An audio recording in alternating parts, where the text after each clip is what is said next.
Some new people today? No? Oh, you just changed the role, right? Good, good. How are you? 안녕하세요. Ni hao. VI榎T. Really nice to see you sometimes. Yeah.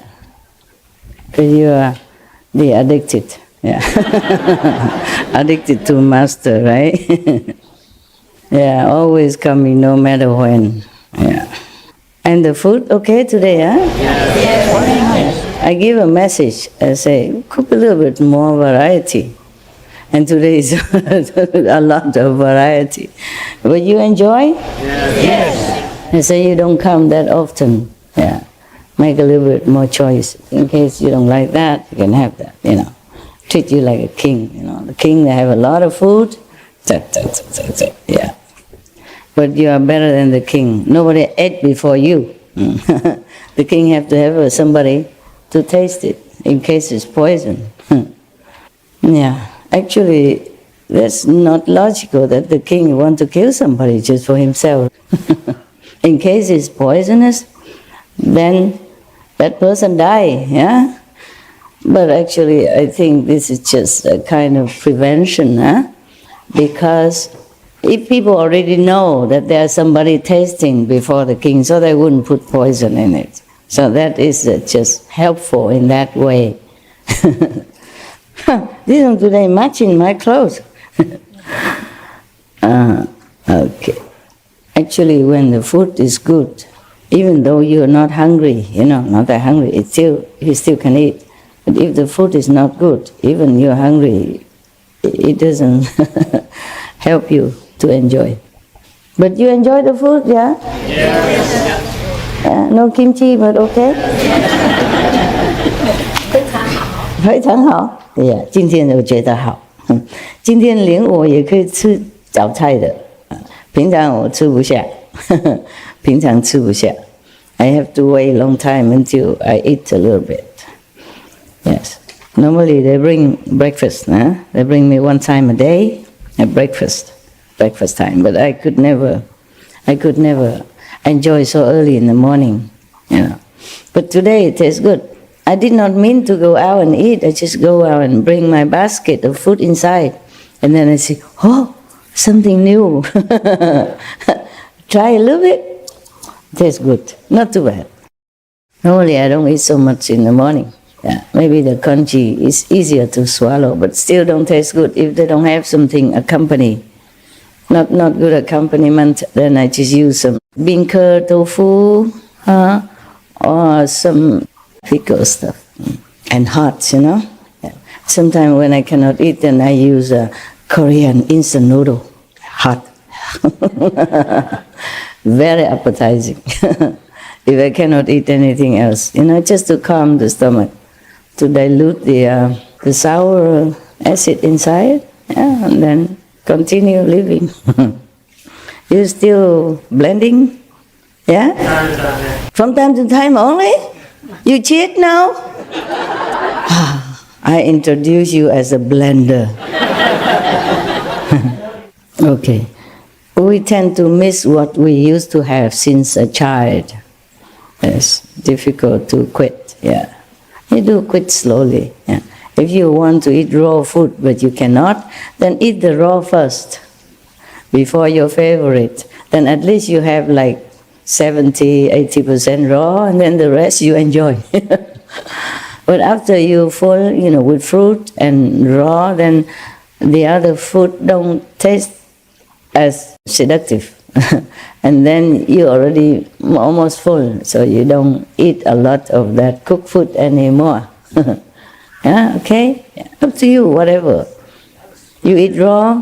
Huh? They had a fruitarian section as well. The fruitarian? Any fruitarian raise hand? For how long? I tried before, but it didn't last. Didn't last long. Whatever, we still need to eat something. Buddha says so, somewhere in here. I caught it, but I forgot where it is. Maybe one day I find it. Yes.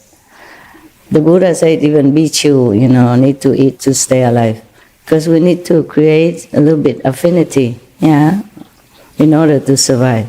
But don't create such a big, troublesome affinity, that's all, okay? Just be simple, middle way. That was a very big lecture, wasn't it? Very philosophical and deep, profound, all the way down here. Okay, now we're talking about the Buddha.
Yesterday we was already on the 10th method of meditation. Today we continue 11. Sariputra, one of Buddha's 10 foremost disciples. Sariputra now arose from his seat, bowed at the Buddha's feet, and said to the Buddha, "From distant kalpas until the present, my mind and views have been pure." Wow, imagine. All of them remember kalpas past, not just like last few lifetime or Kinh Long's time, you know, but many, many eons past, you know, countless of years or times, yeah? Many worlds comes and goes, they still remember. In this way, I have undergone as many births as there are grains of sand in the Ganges. Again, incredible. As to the various transformations and changes of both the mundane and the transcendental, I am able to understand them at one glance and obtain non-obstruction. Oh. You see, they all been practicing long time. Sariputra continues. Once I met the Kassyapas on the road, and I walked along with the brothers. They spoke about causes and conditions, and I awakened to the boundlessness of my mind. I followed the Buddha and left the home life. My seeing awareness became bright and perfect. I obtained fearlessness and became an arhat. As one of the Buddha's elder disciples, I am born from the Buddha's mouth, transformationally born from the Dharma. It's just a way of speaking, okay? Meaning the Buddha preached the Dharma, yeah, and then because he listened to all that, he became awakened. Yeah. But what a way of expressing things, huh? The Buddha's mouth is not for you to jump out from there. I don't think it's very respectful. I mean, but probably at that time it is respectful. Meaning all pure and all from the Dharma, from the teaching. That's all, okay? But the way they explain things, sometimes I'm not really pleased or not quite understand. Like that, describe the Buddha. Like his eyes like the eyes of the cows. His legs is like the lions. And his from something else. You know, all the animals attribute that describe the Buddha's, you know, like very significant attributes of his physical greatness. But when you put them all together, you don't know what kind of animals is that even. I read it too long already and I didn't like it, so I don't want to remember. Because they say the Buddha leg looked like a deer and his mouth like a lion. I mean, whatever the animals you can think of, they put the parts and piece together to describe the Buddha. I know it is just symbolic, okay? Like to tell people that he's so strong, magnificent, like a lion, like an elephant, and this and that and others, you know. But all the animals, piece and part, you know, like spare parts, put them together. How can you imagine the Buddha look like what? Yeah, and I did not like it. So I was saying long time ago when I was first out talking to the Taiwanese audience in my lecture, I say, whoever described the Buddha like that, they must be Buddha's enemy. Make him look bad. Yeah, because before we didn't have camera and painting, and not everybody has a talent to paint the Buddha, to bring it back to their hometown, to show it to people.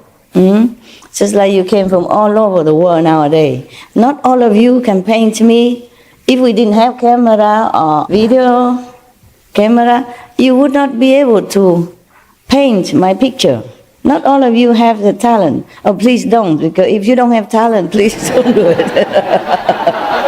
Probably my nose go to my ears and my mouth go to my chest. Who knows what your talent bring?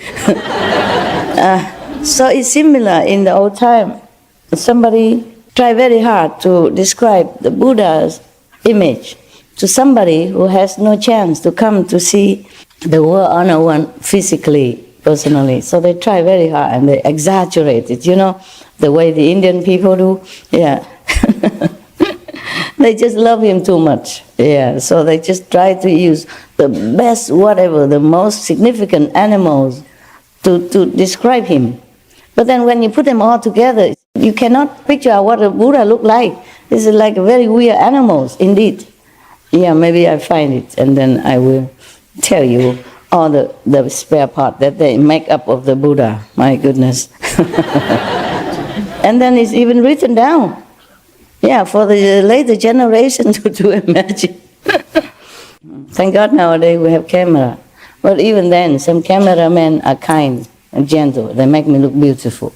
And some, I don't know, they just tried the button yesterday, just like me with my iPhone. Don't know much. And then they still make my photo or my video.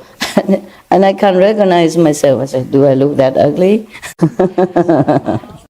So if the newcomer come, they don't know where to find the master, you know? Because one photo looks so beautiful and young, and the other photo looks so ugly and old and, you know, so distorted. Yeah. I make a joke before, remember? Somebody come and ask me, where is that beautiful Master Ching Hai? You know, ask me myself. Or somebody else come and say, where is the Supreme Master Ching Hai? I say, it's me. And they say, no, she looked uglier. So, okay, continue. Sariputra. The Buddha asked about perfect penetration, as I have been certified to it, for the mind and the seeing to emit light, and for the light to reach throughout knowing and seeing is the foremost method. So, I think he meditates on the light only, yeah. See, nobody has a Kuan Yin method yet, not yet. The Buddha just preach, yeah. and they just meditate whatever they have been meditating before. Or the Buddha just told them, okay, you concentrate on this and that, breathing or whatever, yeah? The Buddha did not teach them Kuan Yin method yet. Wow. And you get lucky. Jump in, on board, right away. No tickets needed. No building houses, no Milarepa test, nothing. We have the most generous master. Some are like that. Cannot even withstand one test. Test because they have problem, not because I wanted to test them. They have problem, and I check them, and I don't like. This kind can never go anywhere, can never progress. Maybe the maximum is just a third level. Most people are maximum practice a lot, asceticism and everything, third level max, okay? And those who are too sensitive to their ego, carrying the ego all over the places, will never go anywhere. Just a lot of work for the master and for themselves in this lifetime. Because if you don't progress, you also have problem in your life. And then you blame the master don't help you. You blame the situation, make you bad. You blame everybody else. Blame God even. You don't look inside yourself, don't clean yourself. That is the problem. If you want to learn English with the best teacher in town, you also need your homework, no? You go home, you have to do whatever the master teach you and practice it. And continue practicing daily. You cannot do nothing and then say, what? Yeah, actually I wanted to have a joke like, somebody came to the best English teacher, yeah? And what happened? He learned nothing. Many months later, the master make a test, everybody passed except that person. And the teacher say, why you don't pass? Like everybody else passed, why don't you pass? I could not speak anything. I could not write anything in English. The teacher said, why couldn't you write and read and speak? The person said, if I could, then I wouldn't have come here to study with you. Like hula, hula hop. Yeah, speaking English now. Yeah.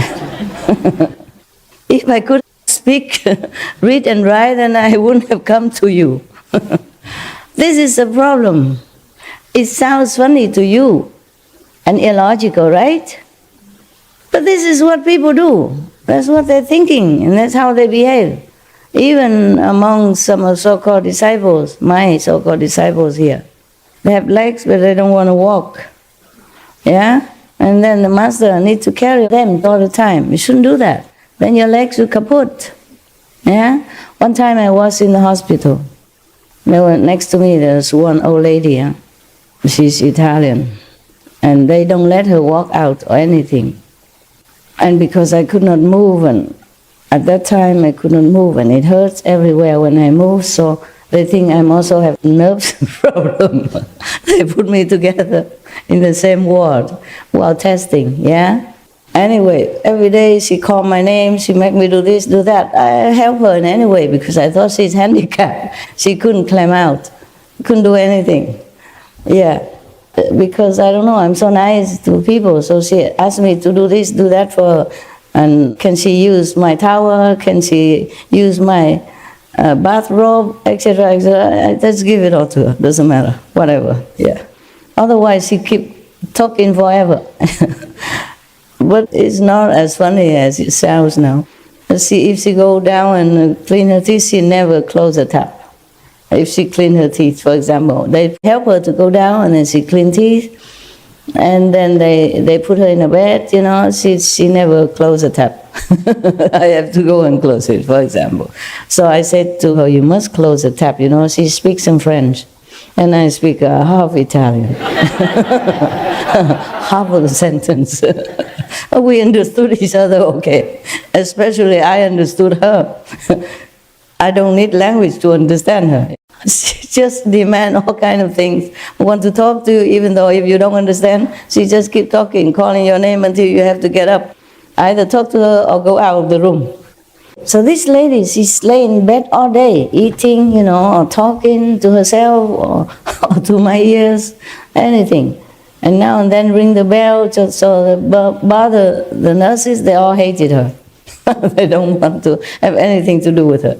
So she ring all the time, they don't come, And then I have to do whatever she wants, etc. And then I thought she's handicapped, she could not walk, so I help her a lot in my situation, whatever I can.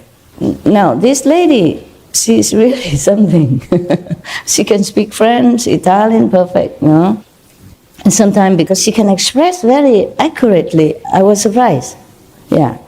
And sometimes I cannot bend down to pick up things, and if I drop something, I use my toe, I use my toe to pick up from the floor. And she look at, she say, "Oh, phenomenal." Imagine she can express like that. I don't know what's wrong. I had no idea in this. So I keep helping her, and then she has a lot of friends and family coming all the time. And they just standing, towering over her and talk, and then leave. And one day, her son come in. Her son was a doctor even, So he speaks French very well. I was thinking, I should talk to him, one day. Maybe he worked far away, so he didn't come every day. Only that day he came. I said to him, you have many friends, relatives coming here to see your mother, but she's in this bed all the time.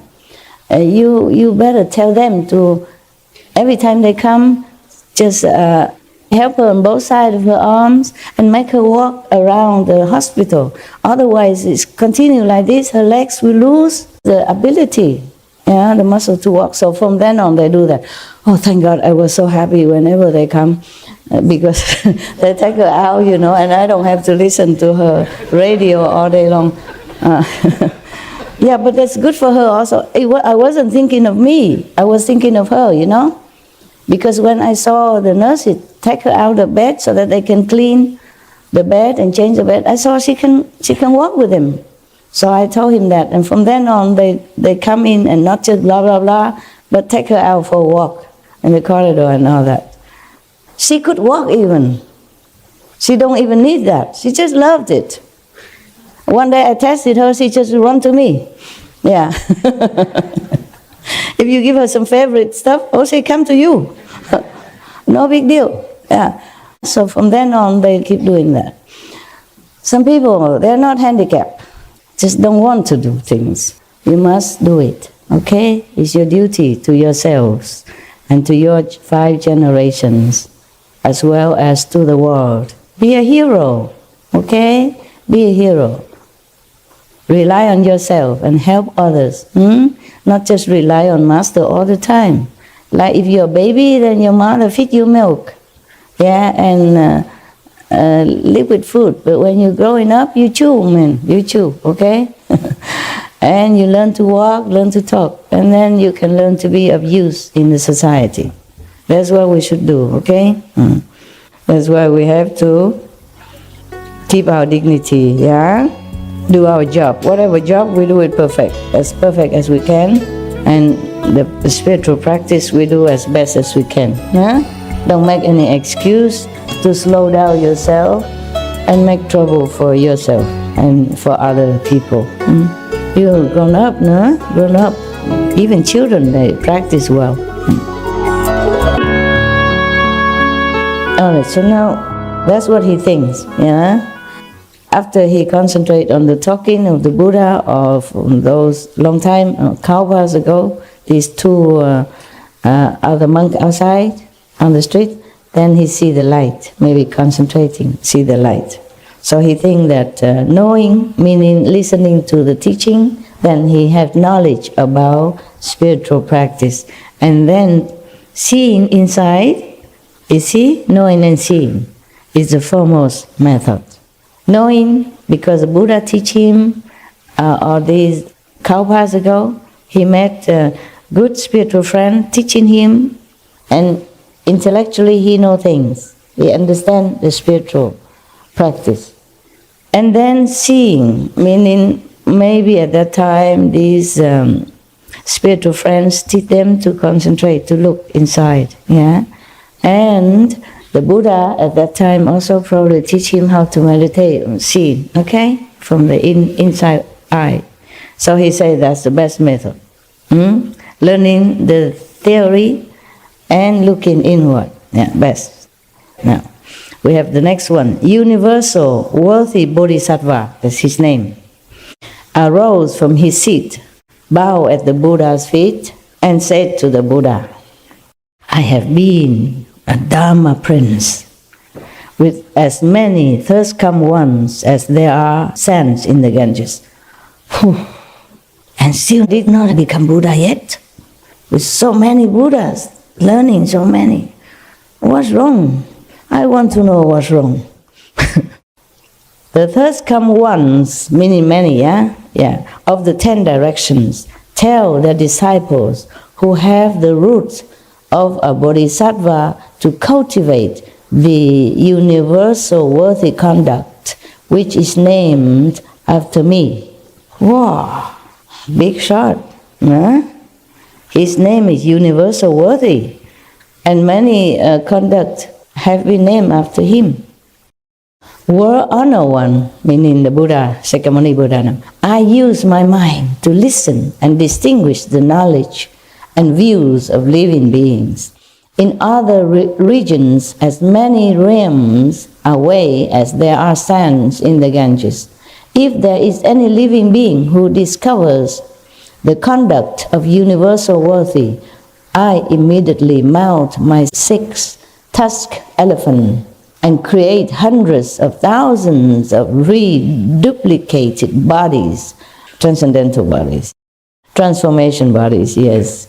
Not physical, but can be in many places at the same time. Reduplicated bodies, which go to those places. Although their obstacles may be so heavy that they do not see me, I secretly rub their crowns, protect and comfort them, and help them be successful.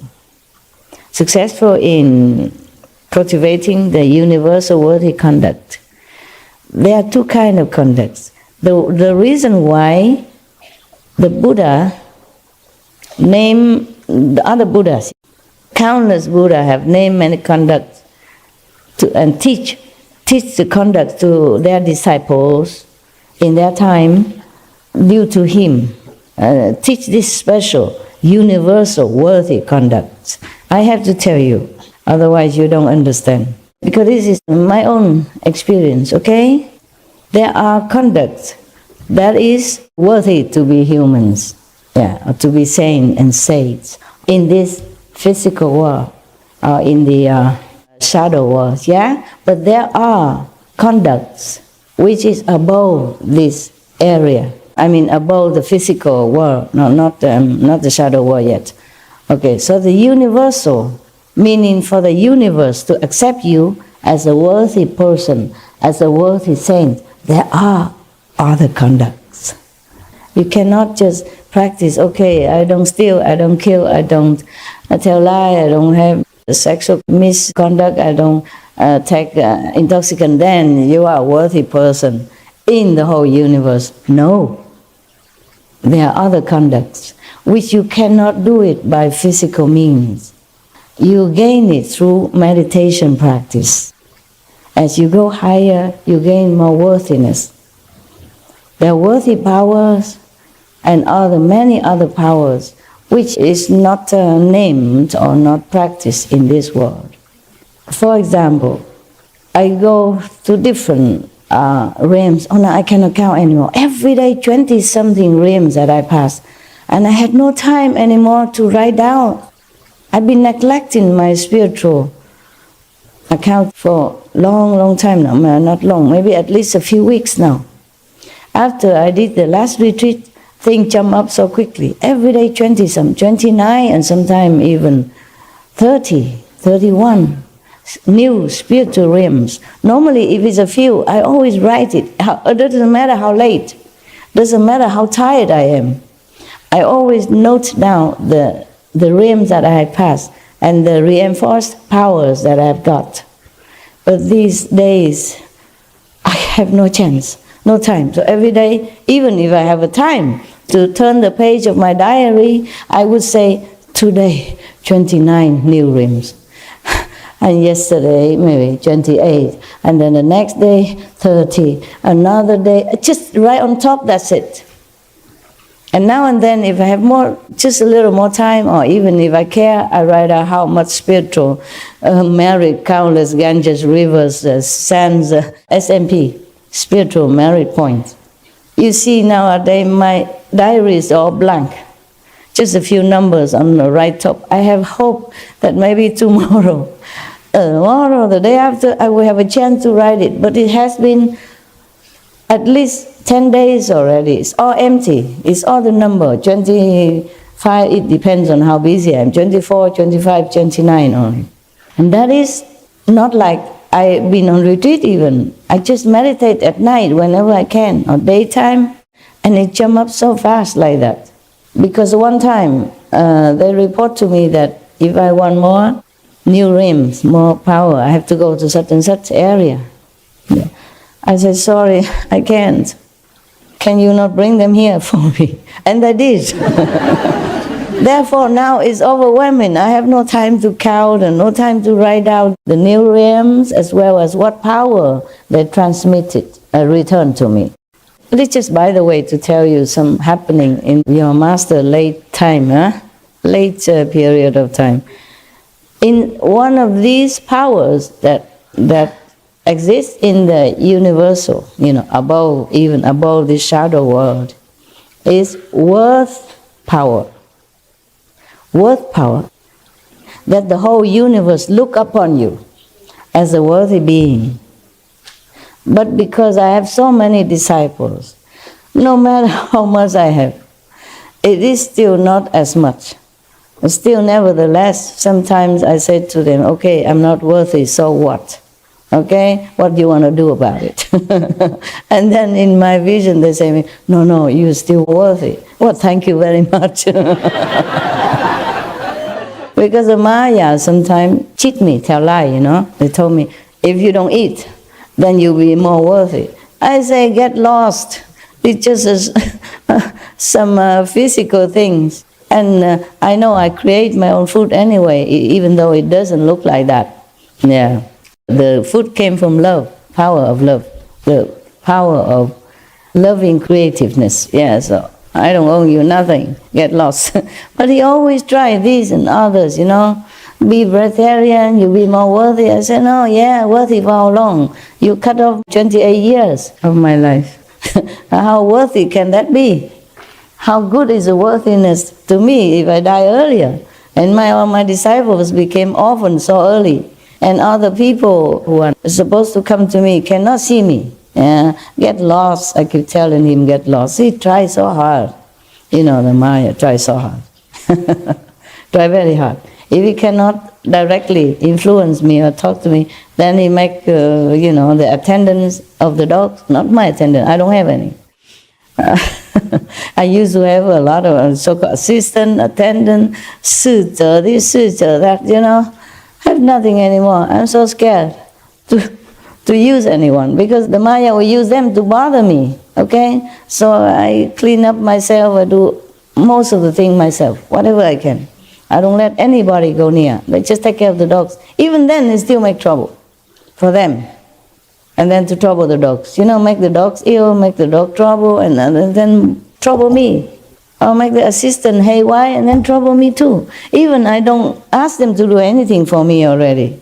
Yeah, of course, wash the clothes, because some clothes are so delicate. I can't even wash them myself. You need special treatment, yeah? They just give me all the uniform, the working clothes. I have only 2 monks' clothes, look like this. Yeah, long one, only 2. Normally in my cave, only 2 of that for summer, okay? And then some of I already worn before in retreat, the warm clothes. So I save a couple of them, and these couple and some inside clothes to keep you warm, thermos clothes. That's it. That's all I have, and I hang them on a metal string. But because I have to work, now they come in some other clothes, they're bringing in many clothes, and I have to have a plastic wardrobe, traveling one. Yeah. I don't want the heavy wood and stuff like that. In case I don't need anymore, I can just take it out and throw it outside and they take it away. Everything in the cave now is all plastic, simple, easy. Plastic tent. And I cannot bear it. It's too many things. Originally, I have only one tent. And later they put another tent because the cave was leaking. I have to put things inside. Computer and stuff, sensitive stuff. But now they patch up the roof upstairs, so I say, please take the tent away. Too many tent, too many things. Just one thing you don't use, it feels clustered, yeah? I say, but Master, we can put it back the same place. They say, I don't need it, what for? Put it back. But I don't want to offend them, so I say, never mind, you fold it. If I need, you can do it right away. So why put it there or now, okay? And some of these plastic wardrobe, you hang, these precious modeling stuff inside. Because don't hang in there, sometimes it's too dusty, the wind blow. And now I even have plastic door. Nowadays it's so convenient, I'm telling you. They just put a fan, fix a frame, put the fans, the iron fans in between, and it becomes the door. And then it's too cold, I put them plastic sheet on it.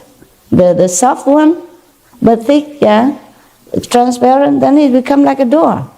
There's no wind coming anymore. They used to with the wind like highway, ooh, ooh, and it make noise even, ooh, ooh. Wow. Free music, yeah. Free of charge, yeah. But I did not feel all that cold at that time even. I just put a curtain on one side, then the wind is less. If it has another outlet, there were two big hole entrance, one the front, one the back. That's it, nothing else. And I just put some curtain on, and then one side the wind don't come out, then the other side is less. Then I was okay there, all winter. Until they recently make this so-called door, for safety also, the safety, nobody can climb inside, yes. And then we put some clear plastic on and then it's become door. Oh, I was thinking, what a luxury I had, because it's so quick. You understand? If you want to make a door, then you have to measure it correctly, and make the frame. In my cave, it's not possible because the curve in here and there is not like your house have a straight square, They cannot make door anyway, just put some fence. Yeah, and then the plastic on is wonderful, and some curtain, for darkness or privacy. And it's very windproof in there. So it's very convenient, I'm telling you. Now I even have to cut one piece of the plastic down, flap it down to make a window. So that I have more air inside. Just plastic sheet, and it's so windproof already. And for me, I can make a window, magic. I use a knife, just cut this like that, and it's a window already. Because they put some mosquito net, the screen door. They put the screen on top. They tied it on the fence. Then you have it. You have everything. The door can also screen. You see, they have one side screen, one side. They tape it on, so fit. So I feel suffocated. I use my knife to cut my instant window. Not just immediate enlightenment, but immediate window. Everything nowadays is instant, immediate. Instant noodle also. I feel our time is really very convenient and wonderful. Imagine the Buddha's time. He doesn't have even a tent. He sits under the Bodhi tree. Jesus sat in the desert. Nothing. Many people in the old time, they sit under the tree. Yes, some trees are so thick. Or they have a hollow in their trunk. You could sit there. I've seen some, not in our area. Unfortunately, otherwise I would be very happy to use it. No need to bother anybody. So I was thinking, very, very happy yogi I am. Everything so quick, instant, and useful. I mean, it's just the same as a door. Because if you want to make a real door, I have to measure correctly, make a frame correctly. I have to stuff all these curving holes because of the cave, you know, they're not like here. They're not square and symmetrical, no. So the fence is as good as it gets already, fine. And then I even have mosquito net and instant window. I feel so happy, you know. I feel like very, very contented, you know, very lucky. And whenever I take a shower with warm water, in winter is like heaven. Feels so good, yeah. The Buddha did not have all this. If you want to take a shower, I think somebody has to boil water for him at that time. Perhaps they didn't have master skills. No, not my skill. It's our modern time skill. It's not my skill. It's the electrician. He put a water tank, a heater. It's plugged in, brother. And the water just run out, you know, automatically, just like in your bathroom. I don't have a luxury bathroom, but I have running hot water. That is important, okay? Very important. And next to the cave even. Imagine I don't have to go out far. Inside the cave, is it warm enough? It's warm enough, of course, and nowadays you have heater, don't you know that? I can afford a couple, yeah? But in winter, I did not put any heater in there. During this winter, I did not put, except at night when I go into the tent, it's cold, you know, dewy and damp, and I put on, nowadays they even invented the fan with the heater together. You can have cool and with at the same time. And very small like this, I can put in my tent in the corner. And it even turn around. Yeah. But I cannot have that all night because it's too hot inside. Because the tent is small, so everything, you know, like built up inside. So I just have it for like, I time it, you know, 2 hours or something. Sometimes I have to even turn it off before that. It's too hot, too hot. You live in a tent, it's proof already. It's good, my tent, very good. I'm so happy with that tent. I told you we could give him Nobel Peace Prize for invention of the tent, whoever did that. In the first one who invented it. Even the one that you can turn it into the round shape, you know? Yeah, and then when you throw it in the air, it became your house already. You know, those instant tent, what a lifetime, yeah. I didn't have all this convenience in other lifetimes, so that's why I appreciate it so much. You don't know how lucky you are. You take everything for granted. I lived a long time before. We didn't have this. Even when I was a king, for example, I don't have this convenience. I have to rely on eunuchs and concubines and all kind of people, and it's really give you a headache. You know, with their ego, their clumsiness, or their misunderstanding, all kind of thing. Don't think you have a lot of servants, you're happy. No. That's why many kings are bad mood, you know. Cannot be too happy. Have you ever seen any picture or any painting of the king laughing like we do here? Like me? No.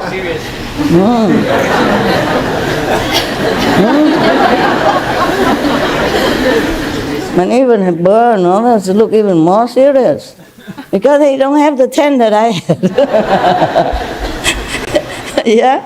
If we want to take a bath, you have to tell somebody, bring a bath. He has to wait for half an hour, 1 hour, from another corner of the workers' quarter to bring it to his chamber. And maybe water cold already. So have many more, bring more in, you know? Yeah. Very male-dominated. Male-dominated as well. Imagine if I was a queen, it's even worse. Yeah. All the male have to be around to bring hot water. Yeah, and then to take the dirty water out. Oh, man. It's really put you off when you just sweating all over and you want to take off your clothes and want to jump into your bath or in your shower. You have to wait 1 hour or 2 for the water to... And even wood oven, you know. And then man has to carry it and you have to wait there. And you're feeling so suffocated and you went outside, you know, there's a little fresh air for them to prepare your bath. And then you don't sweat anymore, and then you don't feel like taking that bath anymore. Our body's already prepared, and you don't enjoy as much as when you were sweating and ready for a shower. No wonder all the king and queen look so miserable. Only a few kings and queens are very wise who leave the palace, leave everything, and go become a monk in a cave somewhere. Like Sakyamuni Buddha, maybe he's fed up with this bathing and stuff. Yeah, that's one motivation, one reason, to push you upward. Yeah, sometimes a Buddha reincarnate, and maybe he's so forgetful, about his purpose, or some saying, forget that he's supposed to be practicing, and some heavenly being would create some trouble, so that the Buddha, future Buddha or the supposed to be Buddha, wake up and get out of that situation and do something. So maybe the hot bath is the last straw, the last push for the Buddha to get out of the palace. Not to talk about 500 women quarreling day and night with each other for the precious possession, the one and only object of adoration and possession, the king. 500 people quarreling, vying with each other, jealousing with each other every day. And the atmosphere, how you bear it. I really feel those kings in the old days, they are really tough men. Oh, no wonder, very rare we have queen. Nobody can bear it as a woman. We cannot bear it. We would tell them, get lost. We would be yelling all day because we cannot bear it.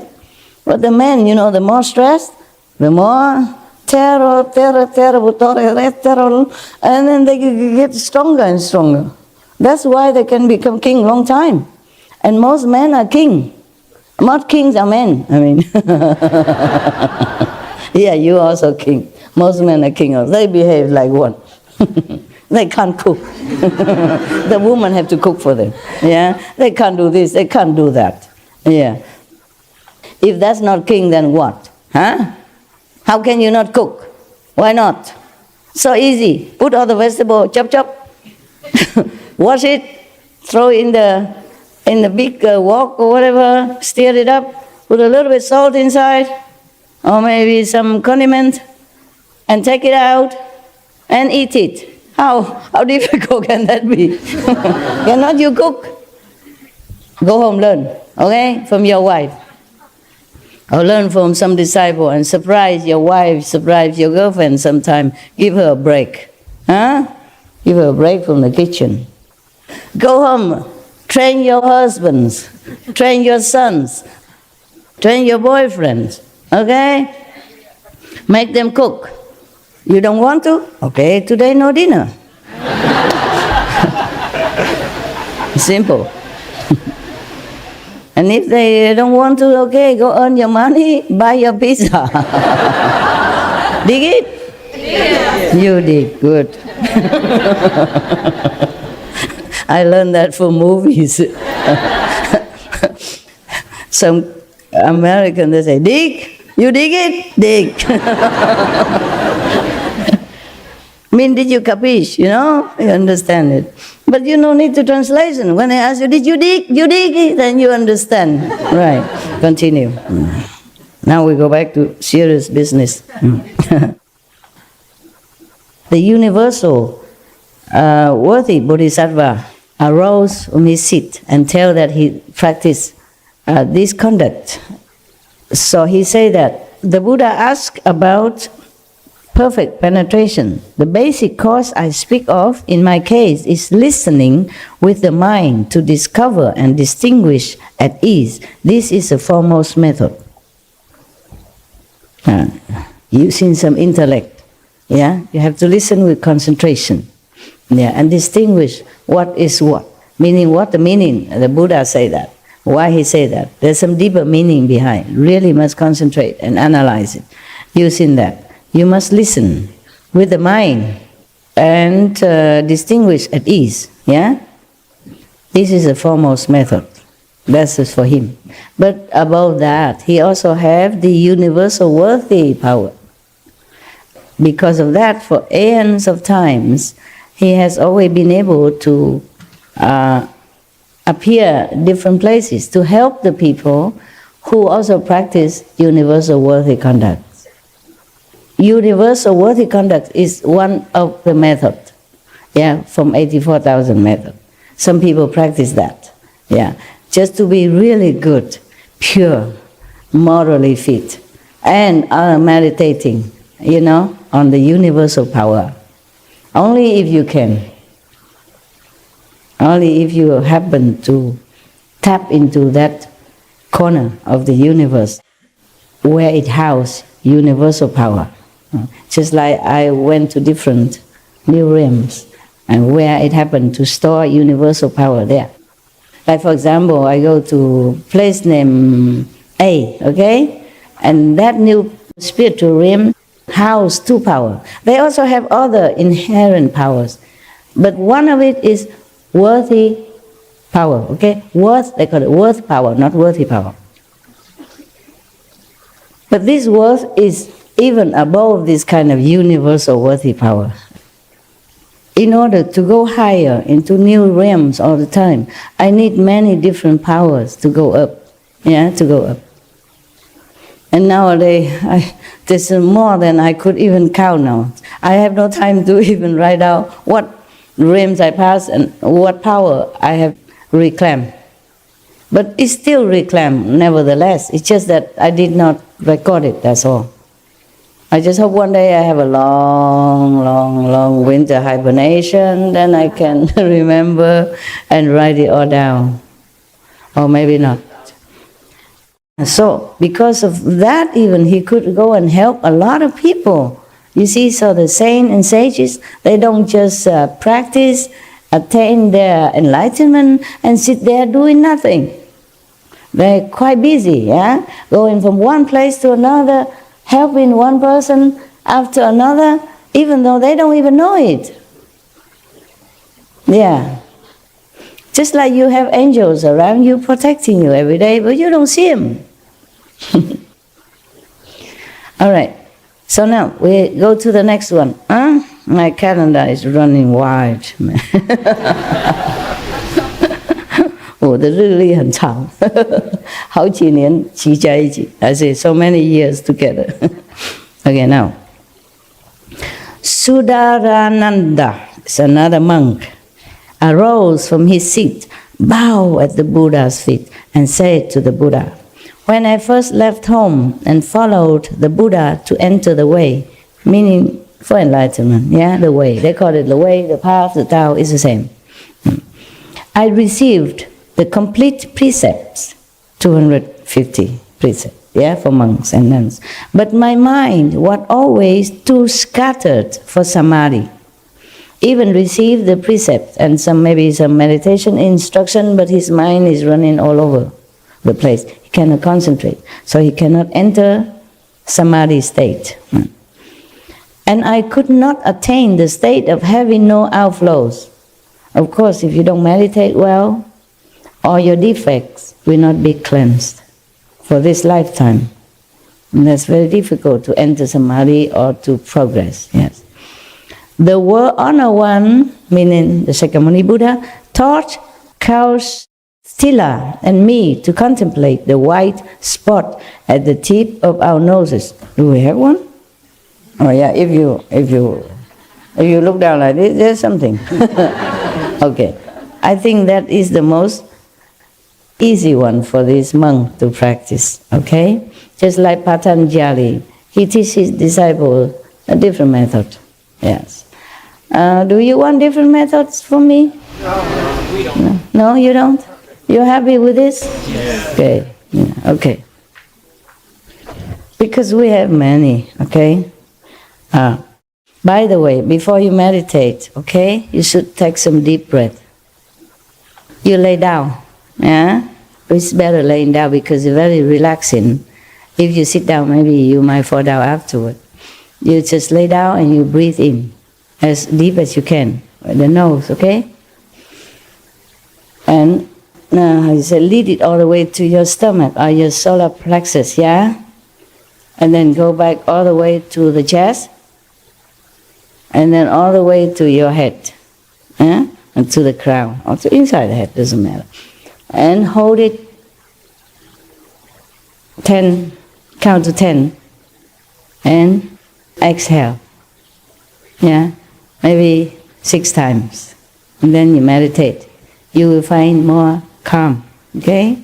More easy to sit, all right? Does that apply to both sound and like meditation? Yeah, it doesn't matter. It's fine. Before the light or before the sound meditation, it's okay. If you find yourself not very restful, then you do that. Or you can do that anytime. It helps, okay? Before you meditate. And if you find yourself also a little bit angry or vexed because of situation or because of somebody kind of rub off on you, people rub off on you all the time. Even you recite the 5 names, sometimes you forget. Huh? So you take deep breath like that. And then you just sit down somewhere, okay? Safe, and do that. Okay? Just make sure you don't fall down, man. Because for me, sometimes I just take a deep breath in and I'm gone already.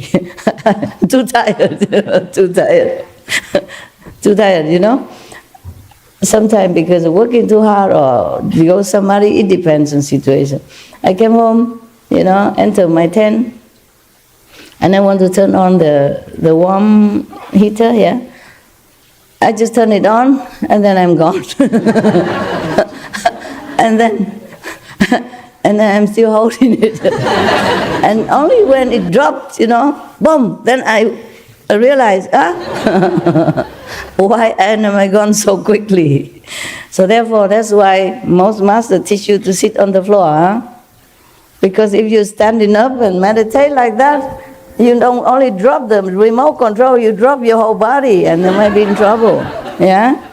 And don't try to test your own spiritual stamina by sitting on the edge of the stone, you know, with a cliff underneath. Don't do that. Or if you want to go back home earlier, maybe you can. There was a story, a Zen story about one monk. He always want to test his samadhi power. Showing off, you know, sometimes ego make you do crazy thing. Don't do any crazy thing. Just do normal thing, okay? I teach you what, you do what, yeah? Slowly, yeah? And even if you're already Buddha, don't sit on the edge of the cliff. Yeah? You dig? Yes. Dig, good. Okay. Now, the man, he sit on top of a stone. You know? All around is cliff. Sometimes the stone, they stuck out in the air, you know? He sit right there. And then he falling. And the Hufa, you know, the Dharma God come and caught him, and he's safe. Oh, he not even thank the God. He say, how many practitioners in the world could be as excellent as I am? Yeah, because the Dharma God help him. He feel he's some big shot. You know, sit on there, making trouble for the Dharma God, don't even say sorry, don't even say thank you. How many excellent practitioners like me in this world?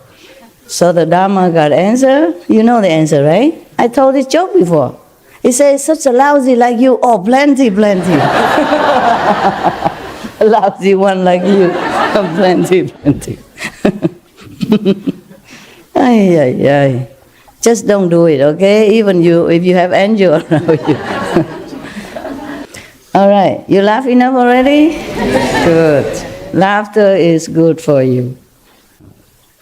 You see, we encompass also another yoga practice. Yeah, laughing yoga, no?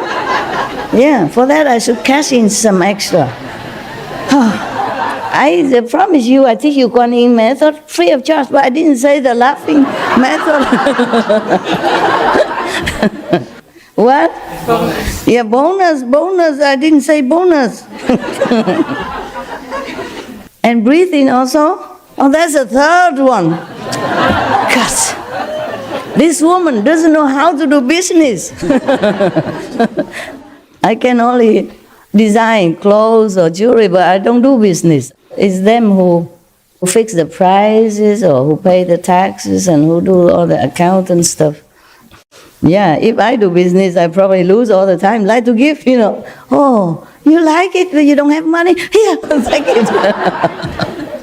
Yeah, I probably give more than I can even have time to design or the jewelry even have time to make. You understand? So I just stay out of my inexperienced trade, I just sit here, do what I can, Reading is easy, right? Making calendar is not too difficult. Explaining things, you don't understand anyway, so whatever I say, is okay. Yeah. You just like to look at me only, you told me. Whenever you look at me, you don't feel hungry, you don't feel cold, don't feel thirsty, you don't want to go home. So I just sit here and talk whatever, to make you happy. Because whatever I say, some of you, you're always happy, and laugh, and some even very much agree to it. Always, Yeah, whatever I say. Yeah. There's the Taiwanese and Vietnamese style, and some do the Indian style. Please mean yes, no? You know, right?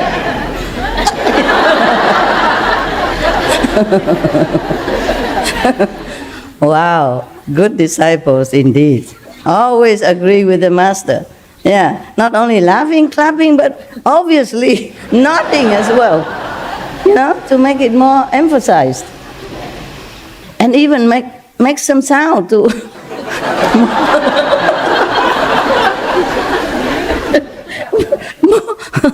to be more obvious,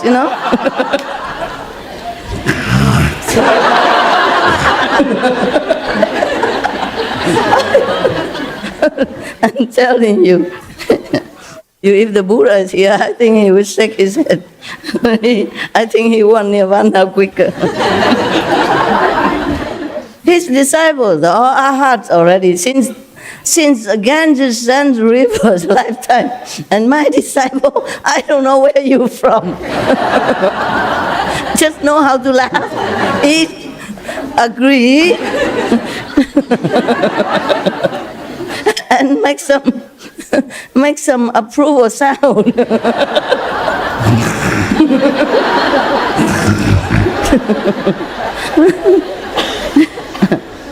I'm telling you, lucky I'm not Japanese Roshi. I beat you,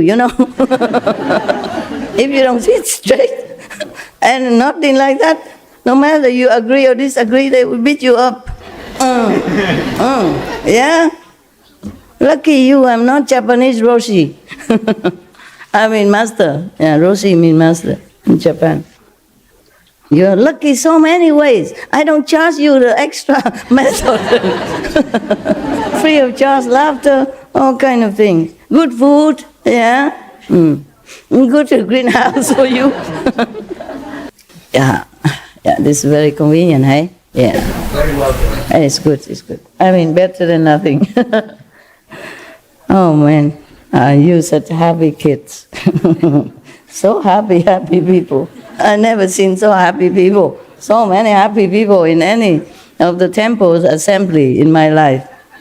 I've been to quite a few temples and ashram, and I never see any crazily laughing like you are. All the time. Anything I say, you laugh, no matter what. If you understand, you laugh. You don't understand, also you laugh. Because the neighbor laughed, you must laugh. Otherwise they know you are dumb. You didn't understand master joke or whatever. Yeah. Okay. You feel better today? Yeah. You catch up with your jet lag already? I feel sorry for you. Yeah. Today I feel happy for you. Because you don't agree, obviously. You don't use this method to agree anymore. I know you catch up. Yeah, okay, it's fine. Just to see each other is also good, nah? Now and then. Who cares what I said, right? All right, good. Okay, so the Buddha taught him Sudarananda to contemplate on the tip of your nose. From the first, he continued, this monk. From the first, I contemplated intently. After 3 weeks, I saw that the breath in my nostrils looked like smoke when I inhale and exhale. My body and mind became bright inside, and I perfectly understood the external world to the point that everything became empty and pure, like crystal. The smoky appearance gradually disappeared, and the breath in my nostrils became white. When he said that, I don't know, maybe he meditated in a cold winter area, and when you breathe out, it's white. No? You think so? Huh? Like a chimney, is it? Okay, now, it's just because his mind is different. Not because the smoke come out of his nostril different. His mind is different. He probably go up to a different level, and it became like that. Because you can see here, he said, my body and mind became bright inside, and I perfectly understood the external world to the point that everything became empty and pure, like crystal. And the smoky appearance gradually disappeared, and the breath in my nostrils became white. Okay, not smoky, but white. It's just when you are in different level, you see things differently. Just like I see the green ugly sofa became white, reclining. They call it a lounge chair, long, white. Or that I didn't see the other 3 bottles next to the 1 bottle that I saw. Something like that. Many other things I don't remember now to tell you, okay? When we are in a different level of consciousness, we see more reality than the appearance of this illusionary magic game here, okay? It's nothing really mysterious. Nowadays, even scientists can prove it. The hologram things, I told you already, right? Who is that singer? They created a hologram of her in another far, far, farther away concept, different concept. So she be in 2 places same time with the hologram technique. That's a technique, you can do it already nowadays. It's just very expensive for your master to to try. Maybe later you see me here, but not me here, huh? Beloved Master, even quantum physics proved that everything is made of music. Music, yes. Sound. Oh, vibration. Okay. Exactly. They prove everything nowadays. There's nothing mysterious anymore. Okay, huh? Soon you can also appear in many places just to scare people.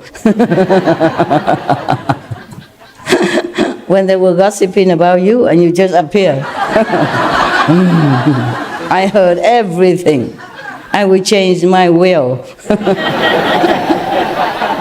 The will of the inheritance. In France, during last election, one politician made some speech, and he was at another place making the same speech with other people. Nowadays we can do that. In France they make it already. You see that? I'm not telling the story. It's true. I saw the clip just passing by somewhere. I don't know where. I saw her just standing there singing, talking to her fans. But she has having a physical concert, long distance from there. I don't know how many miles or how many countries. It's nowadays they can make that already, okay? Maybe one day then it's good I can retire, I sit in my cave and just project this. And maybe each of you will have one master in a hologram. What? Where? Master, please touch my head. Can I hug you? Something like that. And you're hugging nothing. Yeah, but I wonder why it took so long, because in the movie Star Wars, you know, they already saw this type of thing already, yeah? Why did it take so long now to realize this, to make it come true? In the future, this hologram stuff will be cheaper, yeah? And I can just sit in my cave all day long. Whenever I want to talk to you, I just project this hologram. I just tell the assistant, now, turn it on. Tell everybody to gather first, you know, and then now turn it on, and then you saw me sitting here. Yeah, just like now. Who knows, yeah? Nowadays, we're so advanced, not as good as in many other dimensions, even in the astral level, we are nowhere yet. But still better than 100 or 1,000 years before, right? Yes. Okay. Coming back to serious Buddha business. So, my mind, Sudarananda, continue, yeah? Because at that time he must be in samadhi or in some different level, because he say his body and mind very bright. You see the light inside and he thinks it's from his body and mind. But he enter another dimension, or maybe inside, you see, samadhi. That's why he say his mind and body very bright. Just when you meditate, you see the light, that's what it is, and you think it's from here, or from your own body. So that's how he described it at that time. And then he said, my mind opened and my outflows were extinguished. Every inhalation and exhalation of breath was transformed into light, which illumined the 10 directions, and I attained a hardship. The World Honor One predicted that in the future I would obtain Bodhi, would become Buddha. Oh, it doesn't need Buddha to say that. I can also say that. Everybody in the future will be a Buddha. The Buddha asked about perfect penetration. I did it by means of the disappearance of the breath, until eventually the breath emitted light, and the light completely extinguished my outflows. This is the foremost method. So that's what he thinks, yeah? That because he observed the breath, and the breath transformed itself into light, and that light purify him, etc., etc. Yeah, and then the Buddha even say that he will realize Buddhahood. So he's happy, and he thinks practicing on the breath is the very best method. The next one.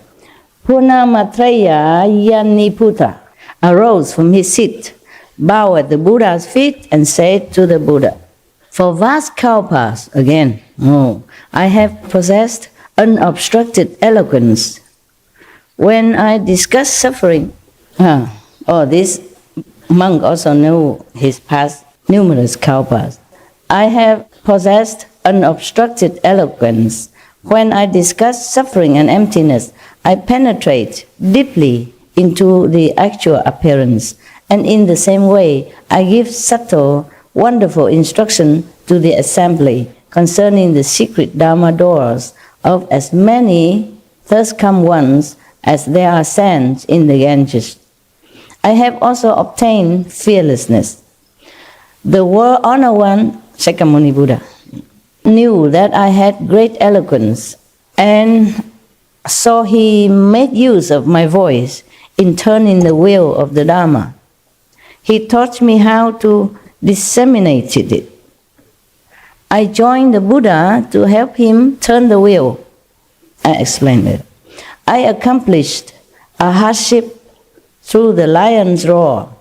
The World Honor One certified me as being foremost in speaking Dharma.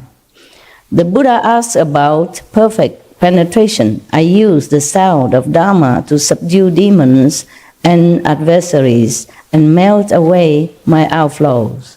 This is the foremost method. This monk, he always had, perfect eloquence, great eloquence. And in this lifetime, also the Buddha asked him maybe to help go out and make some lecture in the place of the Buddha, or maybe helping him while the Buddha was preaching, he also do some preaching. And he thinks, because of preaching the Dharma, that he has extinguished his outflows, his defects. So he thinks that is the method, because he used that sound of the preaching of the truth. When he preached the truth, he can subdue the demons and all that, and extinguish his own defects. So he thought that is the best method. Yeah? So that's his method, yeah? When you preach in the Dharma, and you enter Samadhi, you clean yourself, purify yourself. And so he thinks his eloquence, his preaching of the truth has helped him. Next one. When you preach a Master Dharma outside, you have any of this kind of experience? See in the past? Ganges send cow baths? No? Yes? No? No. Okay. It's good that you're honest. This period of our life, of our time, it's very difficult for people to attain such attainments. But these arhat, they have been countless of aeons already, been saints. So they came back to help the Buddha in some way. Either to help him to preach the Dharma instead of him all the time, just like some Guan messenger go out, or you do it, or some other help him, like being his attendant. Yeah.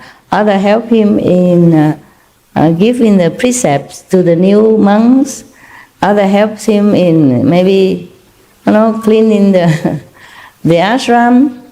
Because if you are not pure, you should not go there even just to clean the ashram. Nowadays, I don't know, just whoever can clean, just clean. But not clean my personal space, just a street or something around. And even then, I let them in only once a month. I don't want people come in and out every day. I'd rather have the dry leaves there on the street. They're harmless, okay? They don't emit any bad energy or whatever, or disturbance, or they don't want me to go out and touch their head or bless them or whatever, yeah. So cleanliness has many forms, It's not like you bath and then you shower, you shampoo and then you perfume and then you're clean, not necessary. Clean inside is very important. But outside also must clean. Please don't emit something that's not supposed to emit. Now, there's another monk, okay? Upali arose from his seat. I think they take turn one by one. Whoever came first to the Buddha to learn, they spoke first. Yeah, they have this kind of order. So otherwise, everybody stand up at the same time and speak together. Then the Buddha can never hear, or the assembly cannot hear anything. Yeah. So now it's Upali. Upali arose from his seat, bowed at the Buddha's feet, and said to the Buddha, "I followed the Buddha in person when he fled the city and left the home life. I observed the first come one endure 6 years of diligent asceticism. I watched the first come one subdue all the demons, control adherents of external paths, and become liberated from all outflows, which were based on worldly desire and greed."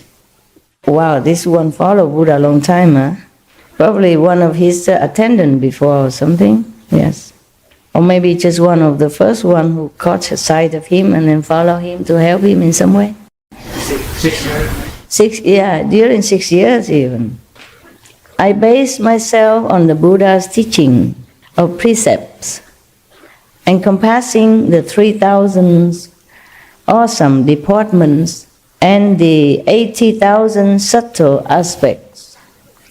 Both my direct karma and my contributing karma became pure. My body and mind became tranquil, and I accomplished a hardship. In the first come one's assembly, I am a governor of the law. The Buddha himself certified my mind's upholding the precepts and my genuine cultivation of them. I am considered a leader of the assembly. The Buddha asked about perfect penetration. I disciplined the body until the body attained ease and comfort. Then I disciplined the mind until the mind attained penetrating clarity. After that, the body and mind experienced keen and through absorption. This is the foremost method. So for him, the precepts is the foremost method. You discipline your mind and your body. Don't let them rule over you. Because the body sometimes desires something which is obstructive to your spiritual progress. Yeah? The mind sometimes giving nonsensical ideas, and make you run around, for the object of your desire, so-called the mind desire. And he disciplined them all through the precepts of the Buddha. So for him, he thinks that is a method. Controlling the mind and the body. Okay, what is direct karma and contributing karma? That he can purify. Anybody know? I don't have anything. Maybe a pen. Okay, South African, tell me. Most of the direct karma is the karma that's directly linked to him, and the associated karma is karma around him that he collects or that he works with. What is the direct karma again? His direct karma, the karma that he deals with directly himself. In himself? You mean for this lifetime? Yes. And then the other one? The associated is for what he collects around him. Okay, good. Meaning nothing can affect him anymore. Even this lifetime karma, he can control. Like yesterday I have told you, suppose you were born to do something bad, but because of the precepts, you know what is right, what is wrong. You don't do it. At least the action, you don't do it. Even though you have the urge inside or the thinking, but you control, okay? And then you also control your mind that it don't even think like that. You cut it off right away. When something not correct arises in your mind, you cut it off. You don't follow it. You control it. And then, of course, you control the body also. And the contributing karma is people affecting you around you. Correct? Yeah, here's I have a pen. To sign your real estate deal. Is business better now? Yes, Master. Yeah, good. Yes. Okay. I'm happy for you. How about the last boyfriend? Does he last? No, there's no boyfriend, Master, and I'm happy So now. he didn't last either? No. Okay. I reckon. I thought so. I thought he won't last either. Even though you told me that he was the best, he could help you a lot of things, but I think he won't last. Okay. Well, I'm glad I last. At least one person lasts in your life. Master, you're my true love. You are my true love. Oh, wow. You are the true love for all of us. How touchy-feely. Yeah. Thank you. Okay. Now, the contributing karma. This is a karma that people, collective karma. People around you that make trouble for you. Okay? Of course, you can do that if you don't teach anybody. If you're alone, practicing all for yourself and maybe indirectly, automatically, by the way, influence your 5, 6, 7 generation. But if you are a master, any karma is allowed to be near you, to cling on you, to rub off on you. No matter if you're Buddha or not. See, that's why the Buddha, because of his disciple, he has no food for 3 months. He has to eat horse food. And Jesus has to be nailed on the cross because of karma of disciples. And endless other masters, you name them, they all have them. Okay? But for the disciples, it's no problem, no big deal. You don't have anything. You may be affected, it can be affected for just temporarily, but hardly anything too serious. That's a job. You want a job? No. Wise. You see, this man, he is probably later on, the world call him precept number 1, just like Ananda is memory number 1, and 文殊, Manjushri is wisdom number one, for example, like that. And Maudalagayana is magical number one, etc. Yeah? This one, precept withholding number one. That's why he became like a precept transmitter in this group. Whoever knew a karma, he probably transmit the precepts. Because he's a law holder in this assembly. Yeah. So that's what he thinks, yeah? Precepts. Yeah, and controlling your mind, your body. Don't let it ruin you. Don't let it rule over you is a method. Right. Now, Maudalagayana arose from his seat, bowed at the feet of the Buddha, and said to the Buddha, once when I was out on the road begging for food, I met the three Kashyapa brothers. Three of them. One name is Uruviva, another one named Gaya, the other one named Nadi, who proclaimed for me the thirst come one's profound principle of causes and conditions. I immediately brought forth resolve and obtained the great understanding. Just to hear the cause and effect, he determined to obtain a great understanding, meaning he resolved he must get enlightenment. Yeah, he resolved at that time. Because sometime maybe he became a monk under the Buddha, but he has not completely determined in his mind to get enlightenment. You know, just too comfortable. Every day sit at the Buddha's feet, listening to him talking and explaining things, and the Buddha pamper, spoiling all these monks like his own children. Yeah, it's too comfortable. You know something and you feel something and you're determined to get it. It's another thing. So he know, okay, everybody should get enlightenment just like all of you do. Yes, Master, we want enlightenment. I don't know how much you want. So only that day when he went out begging, and suddenly he listened to these three brothers, same in the house, same Buddha's monk, talking about cause and effect. Karmas, yeah. And suddenly at that time, maybe he feels scared. Suddenly it hit him that if he doesn't practice well, if he doesn't get complete enlightenment, maybe like that. Every day he took things for granted. Yeah, I have a Buddha. Buddha will save me. Just don't even think like that. Just too comfortable. Just sit there. Doing not much. Maybe don't meditate very well the way you do. You meditate better, right? How did he learn so fast after he went outside and started? It just happened, okay? Just like sometimes, suddenly, you listen to me for years, the computer, or internet. Master, the Buddha, enlightenment nature. We all have to be disciplined, must get enlightenment. You listen and then, oh yeah, okay. But you don't get it. And suddenly, one day you hear one of my sentence, and then, it hit you. It brings you something that you never know before. Or maybe one of your brother and sister, they just talk together about something, and at that moment, somehow it drives home something, okay? It just happened, yeah.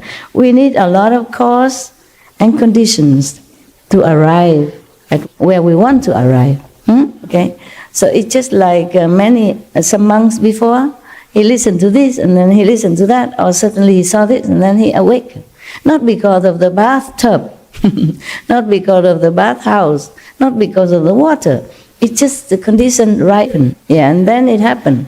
Just like your mother keep giving you milk, and then suddenly one day, that's it, you don't need more milk. And I have practicing to ride bicycle when I was young. It keep falling, hurting my knees. But one day I just can. I thought I could not. I keep falling, and the bicycle run away from you, They control you, not you control the bicycle. It doesn't go straight, it goes to anywhere. You know that when you first try the bicycle. Just one day I just can, just like that. See? Yeah. Time, Yeah. Just time, just the right time, yes. And probably these three brothers talk to each other about the bad consequences of bad action, like you could go to hell forever or suffering forever. Just like one of the sutra, Maudalagayana, one day he also had to take one of his disciples to go to see hell, see all kind of suffering, to wake him up. See that? Now these three brothers was talking probably about something very terrible that happened in hell. Maybe because they themselves saw it. That's why it makes more impressive influence on Maugalyayana. Understand?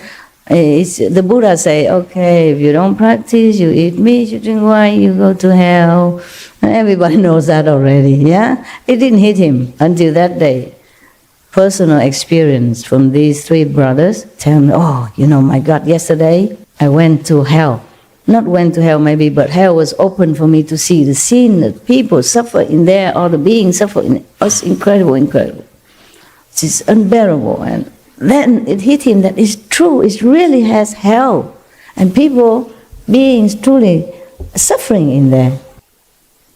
A turning point in his life, hit him. So he became determined to pursue Buddhahood, at least enlightenment. Otherwise he don't want to go to hell like that. Yeah.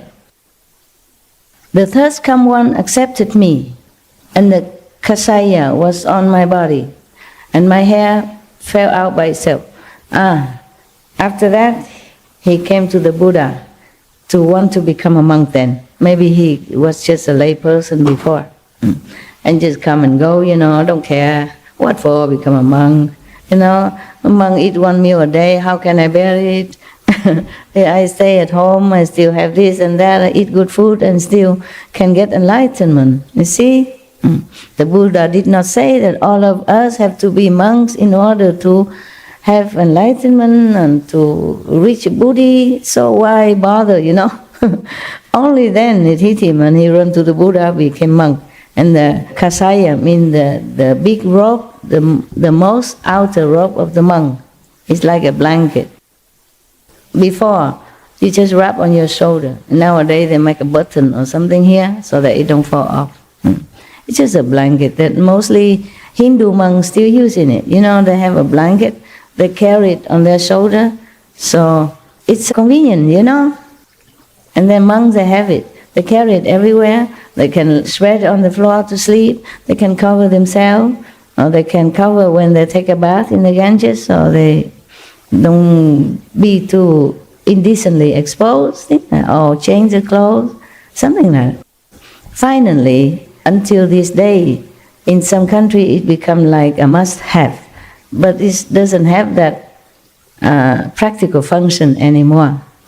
Because in India at that time you have only one inner garment, maybe another cloth or inner garment, and then outside you have this. And you cover yourself from the shoulder on down all the way to your feet when you walk. It's for distance. And also when it's too hot, you cover shorter, for men it's easy. The Hindu monk, they have that, okay? They have only maybe a short or a long cloth underneath, and they have a kasha. Some have more, maybe a t-shirt on top, saffron color or pink color, or maybe not, just that this wrap around, and they use it for many things, to even filter their water. They use a corner of it, pour water into their gurk or something, or their bowl to filter.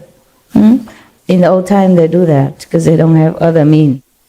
Especially if you are wandering monk, how can you carry all kind of filter bottle, filter machine with you, Or here you have all filter water, clean, yeah, very good. So that's called a kasya, And nowadays they make it more official and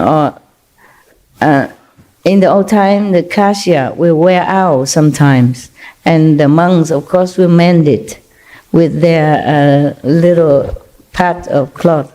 And the more patches, meaning the older, more senior in the monkhood, And nowadays they all sew it all up for you already. many pieces on your kasya. Just symbolic, mean that you mature in monkhood, that you are bhikkhu and bhikkhuni.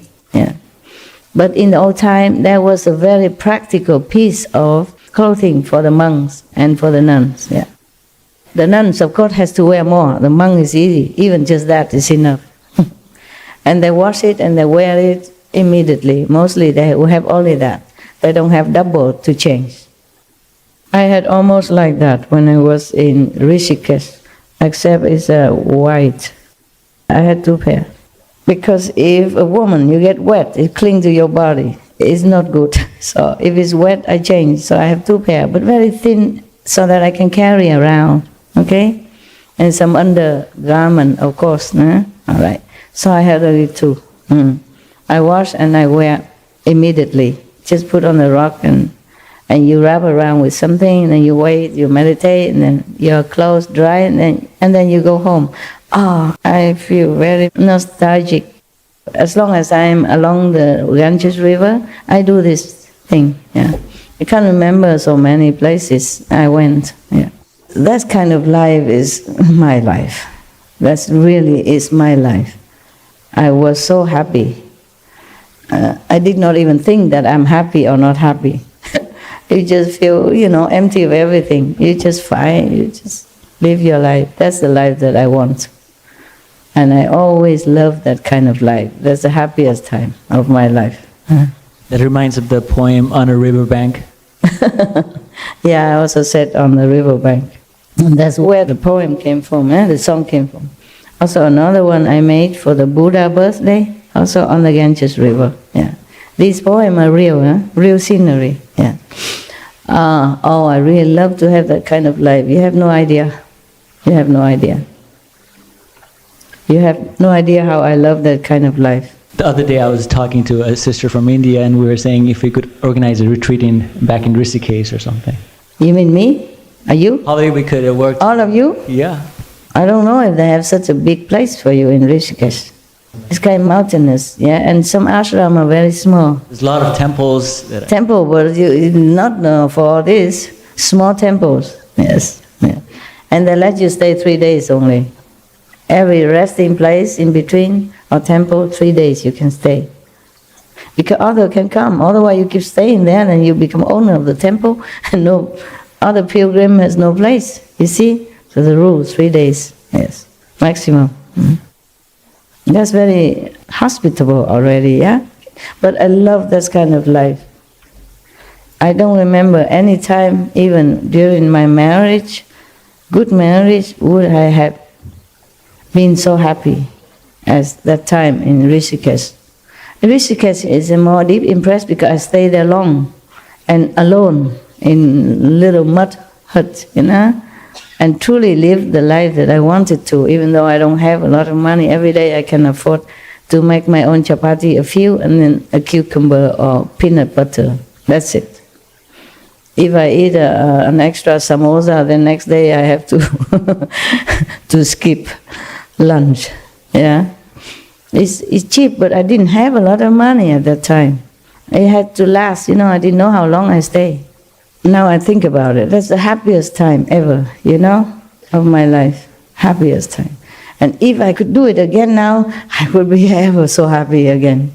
I imagine that. That is for sure. I know what I want. But we don't always have what we want in life, Life takes us different path. We just accept it. That brings me to another topic. The brother asked me, just one more tent, and this one is bigger for you, Master, more comfortable, bigger, large. I said, no, I have one already, and I'm happy in it. Why have another? He said, just one more in case. I said, no, one more is too many already, because now I already have a lot of things. When I first came to the cave, I'm happy. I have only a few pair of clothes hanging on the string at the window, I don't even have where to hang. I tie the knot between one door and one window to make it like a triangle, empty spot, so I can hang a few pair of clothes. Yeah, and I intended to live like that. And because I forgot that I need to go out and appear in the public and then, conference this and that, and then so they bring clothes in, and then because the cave was leaking, originally I put clothes somewhere else, so I don't want to put it in my cave. I want my cave just empty like that, as is. I don't even want one more chair inside, just sit on that step so that I can use it also to climb high if I need. But then they brought in a big television. Fine, okay, it's good for me to check out sometime SMTV. And then later, because of my dogs. I have to move my dogs to where I put the clothes before. I used to live in the VIP house and one room and put all the clothes in there. That was temporarily during the first retreat. I don't want to stay there. I didn't want to. Any houses, don't want to. And have garden and lock gates and everything, you know. So then I moved to the other empty house. But then the dogs came and they want to see me, and I don't want to go to the VIP house to see the dogs. The dogs stay in the VIP house. I stay in the cave. So I have to move the dogs there so that I can see them often to see if they're okay or not okay, if they're well taken care or not. You know, you can see that if you see them often, yeah. And every day I go there and make it into my office, yeah. But that only when I see the dogs. And when I don't see the dogs, then I bring work back to the cave and work there. Also there is electricity, light, yeah, they put it in. Before I don't have. If I don't have to work, I don't need electricity either. When I first came, I did not even have this heater fan. Nothing. And okay for winter too. If you zip the tent down, then you don't feel that cold. Just a little bit more clothes or more blanket, yeah. They brought me three very thin fleece kind of blanket. Sleeping bag actually type, but I zip it all out and make it. I pin them together, 3 into one blanket. I didn't want to bother take another blanket in anything. I use them all like that, and it was okay. It's a little chilly, but it wasn't all bad. When you're tired, you come home, you just drop that. Meditate and then drop that. You don't feel too much discomfort. And then slowly, because of work, and then I have to move all the clothes back to the cave. And now I have even these plastic closet, yeah. But plastic, thank God, you know. But that's it, that's what I have now, yeah. Nothing more. Because of the clothes, you know, to protect these delicate clothes like vegan fur and stuff like that. So he wanted to squeeze that tent also inside there. I said, no, please, don't make me sacrifice more than I already do. I said the clothes and the closet now that we brought newly in is already my limit of sacrifice for all this, okay, for my cave. No more, please take. He did not understand, so I had to tell him that. These clothes and closet already a sacrifice for me. So if you put another tent here now, it's a bigger sacrifice. Don't force it. I don't want it. If I can, I would throw everything out in just a few pair of clothes. That's all, then I'm happy. But I cannot, so I have to accept it. So just don't make any more. He didn't mean anything bad. He worried about me. He was crying even. Master, why you stay in such a small space like that? I say, small? I am small. That's enough, you know. The coffin is even smaller. The coffin, you know, when we die, even smaller, and we fit all in. Why worry about now? You know, the tent is okay. Just fine, yeah. Because the bigger tent, you don't have this kind of throw it in the air and then it become a tent, you know? Only smaller one, and you can do that. And I like that. Because I don't know how to string this structure like you do. You're more expert. You do that all the time. I cannot. I string one and the other one loose. You know, those Mongolian tent with the sticks and you string them together. I could never do it. It takes me a whole day and I fix one, the other one come out. They call it a 10-minute assembly kind of tent, but it takes forever. Yeah, they have a stick like this, you know, many sticks, and then you string them together. I don't know. I saw some of your brother and sister do it, and I learned I can, but I stick one in, the other one came down, and forever. So I forget it. I like those that, you know, you just throw it in the air, and it spring up. You know, 30-second tent. So that's why it's smaller. Bigger tent, you have to string this thing, yeah, and then it keep losing all the time. Or maybe I kick it and then it get loose. I did it all right, but then I'm clumsy. I turn around and then another one loose, and then I fix it, and I probably fell down something, and so many other, they all crumble and loose together. I said, oh, forget it. I don't want ever this tent again. We use that tent for outdoor meditation as well. Others string out. Oh, that's the best. 30 seconds. That's the best. That's the best. Just string it out. No work, you know. I like things that are simple and no work. Yeah, I like things that are simple. I don't even like furniture in my house. So that's as far as I can bear already, you know. These cupboards for hanging clothes. Another 10, oh my God. And this a big 10 even, with this stringing stuff. I was sure I have fun with it for many days. Even if I succeed, it probably take me 3 days. I probably have to tape it. Like you string it and then you use a sellotape to tape it to make sure it don't come out. I probably have to resort to that. So I say, oh, no, please, take it out. It take up space, you know. It feels so clustered, yeah? Don't feel comfortable. And a cave even. And it's a very bright orange yellow tint. Oh. Not that I could even overlook it, you know. And the cave, it looked big, but it's big column and all that inside. They used to put statues of Bodhidharma and the 6th patriarch of Chinese Zen Buddhism. So they took away because they belong to the old owner. So there are these kind of platform still there. I use them for putting my tent on. They're too small, my tent sticking out 4 directions. But it's big enough for me. That's why your brother was crying, thinking too small. I'm not small, I'm very small. I'm pocket size, traveling size. All right, so he became a monk, yeah? Shave hair, have a kasha. I roam in the 10 directions, having no impeding obstructions.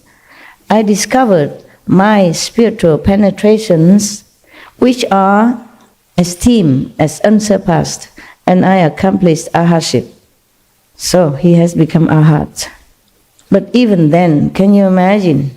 Even then, he cannot forget to use his magical power, which eventually led him to miserable death. Yeah?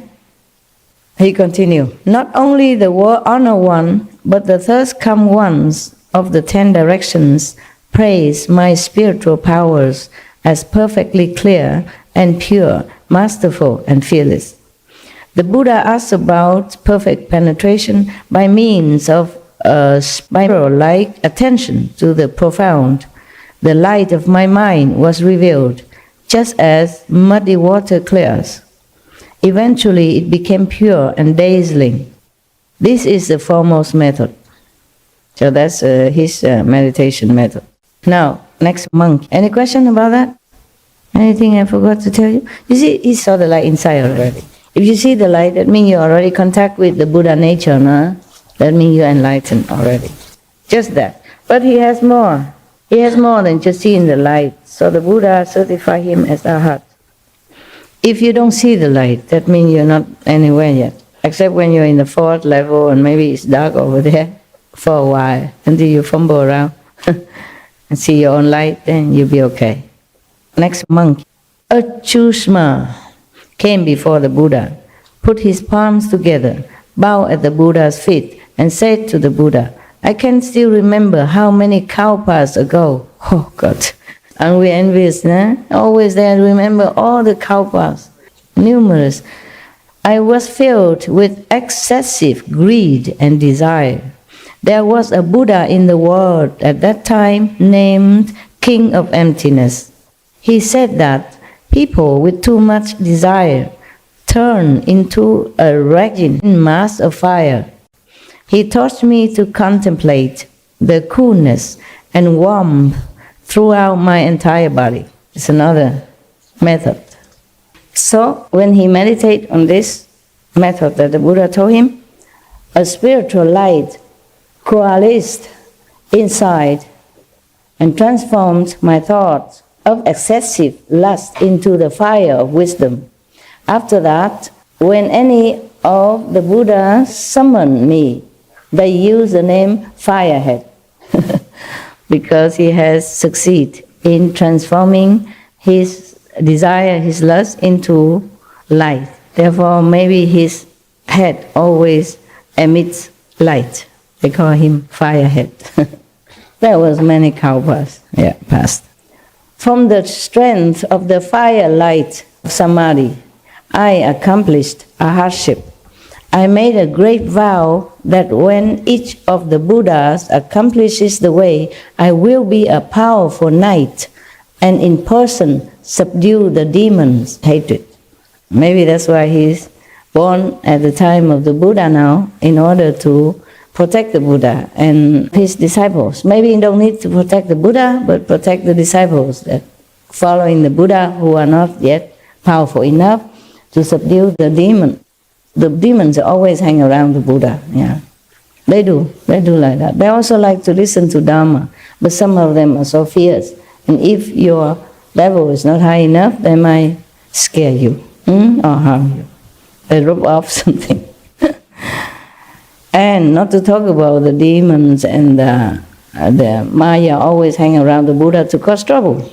Cause trouble for his disciples and indirectly trouble the Buddha. Yeah, they do that all the time. The Buddha asked about perfect penetration. I used attentive contemplation of the effects of heat in my body and mind until it became unobstructed and penetrating, and all my outflows were consumed. I produced a blazing brilliance and ascended to enlightenment. This is the foremost method. There's not much we can explain here, so I don't need my calendar.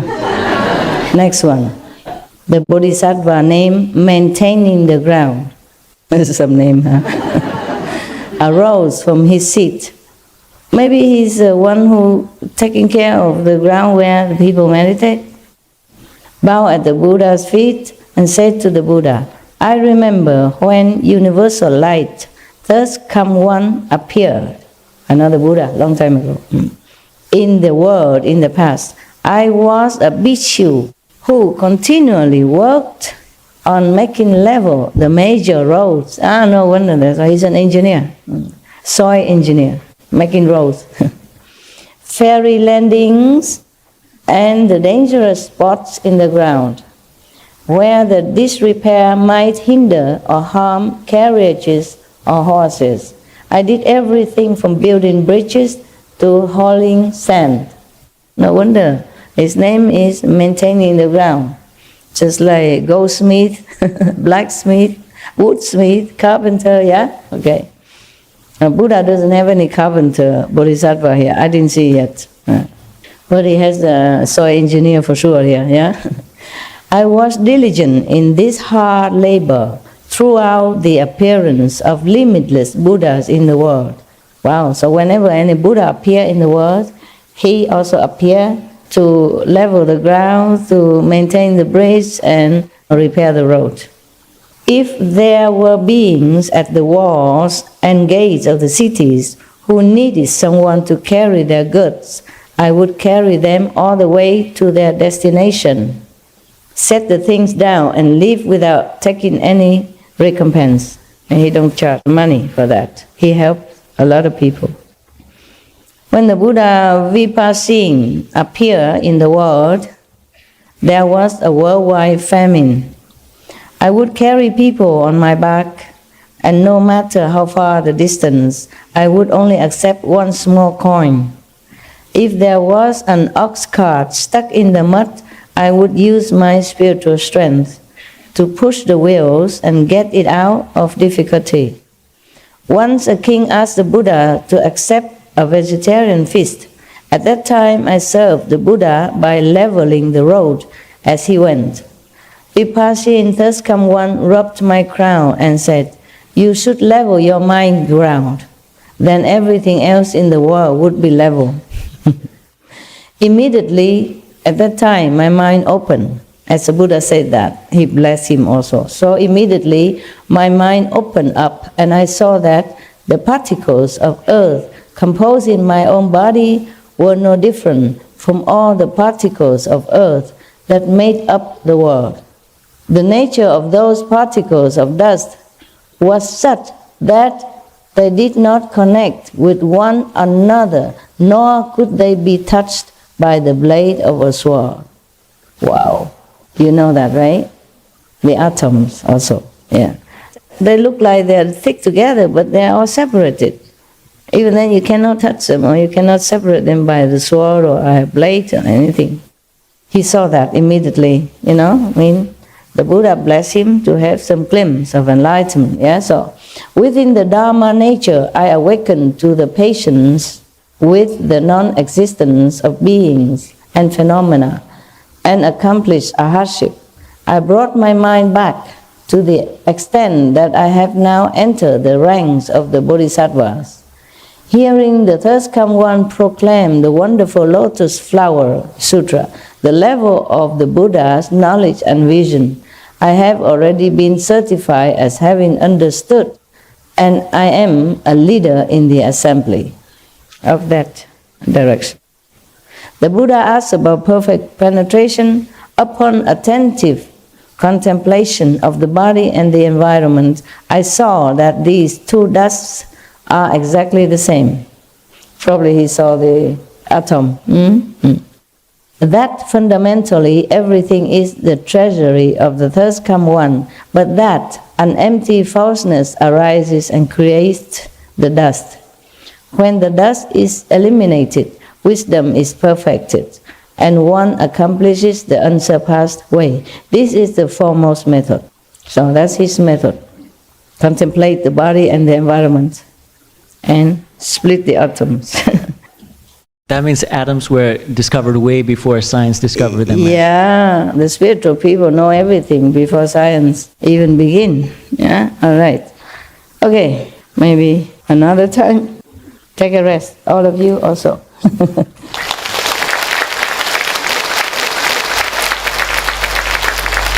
Thank you, Buddhas. I can't believe I speak hours non-stop. I could not. Yeah, truly, because I don't know how, really. I normally don't like to speak at all. That's why I avoid to see people whenever I can, yeah? Thank you very much. I don't know what happened. I don't know if it's love or is it your desire or... We are so blessed, Master. Thank you so much. Because I tell you why. The other day, remember we have a mantra for the practitioner after the Buddha died. He said you can make a mandala, you know, build a hut or a platform, and you have to sit there 100 days, no sleep, no eat, no drink, and recite what mantra, so that you can also become enlightened just as when Buddha lived. And the mantra is about 20 pages. I didn't read it to you, remember? And then I thought I better practice reading it first at home. It's translated. I don't know if it's really 100% effective, even if you do it nowadays with this mantra. If you did not encounter Kuan Yin method and you want to do it according to Buddha instruction, I'm not sure if you can even sit 100 minutes, not to say 100 days, and then without eat, without drink, without sleep, and recite that mantra. Yeah, but nevertheless, I thought maybe one day I will read it to you to complete that. It's supposed to have also some benefit, okay? But then, so I try to read it at home first, so that when I read to you, it's smooth and not obstructed. I read only half. I feel very, very tired already. And the next day, I read another half. I feel tired. One day, I try again to read. I try to read several times so that I become more used to it, because a mantra is not like English, you know, words are not having anything to connect with your intellect or your logic. I try to read. I read just maybe one time, that's it. I feel so tired already.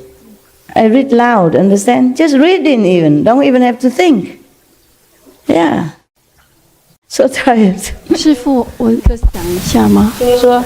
师父，我那时候求印心的时候啊，然后我要去印心的那个路上，我就往里面一直求，我就说：“师父，您是师父，我真心跟你求印心。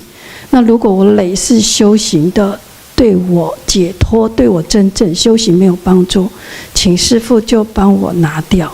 那于众生有利的，再帮我留下来。”结果我印心出来，我以前每天诵大悲咒，然后往生咒，那些咒一个字都想不起来，一个字都想不起来，完全想不起来了。谁叫你乱讲嘛？没有，可是我因为修行以后，从内在自己得到的东西，不是这一世用头脑去学的东西，都在。OK， 所以我知道那个咒语没有用，因为那个咒语当初有用，是因为传法的那个人才有用，传法的才有用。对，是真的是这样。对，所以我觉得我根本都忘光了。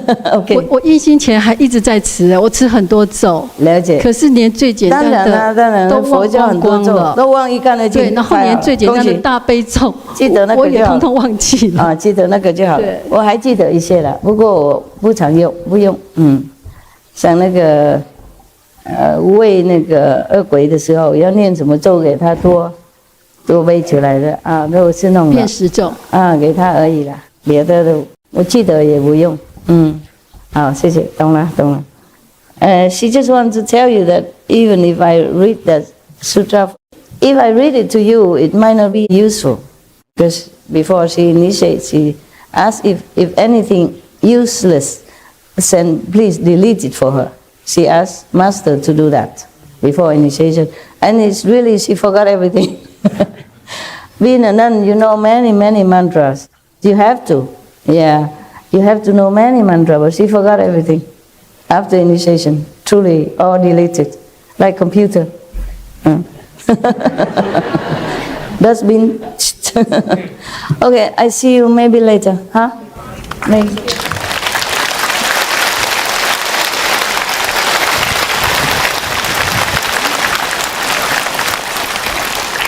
谢谢耐心 Thank you for your patience with your cramped legs and your squeezy seat. Your patience. Thank you. I don't know if I could do that. I don't know if I could sit there with such a long Western leg for hours. Thank you. 来，你是不一样。She said because Master blessing, but for them it's easy. They do that every day. Monks, they meditate a lot, you know. Before even they met me, they would have learned some meditation already, you know. Yeah, so for them, they sit long time, no problem. Yeah. For you, I really have respect, impressed. Thank you.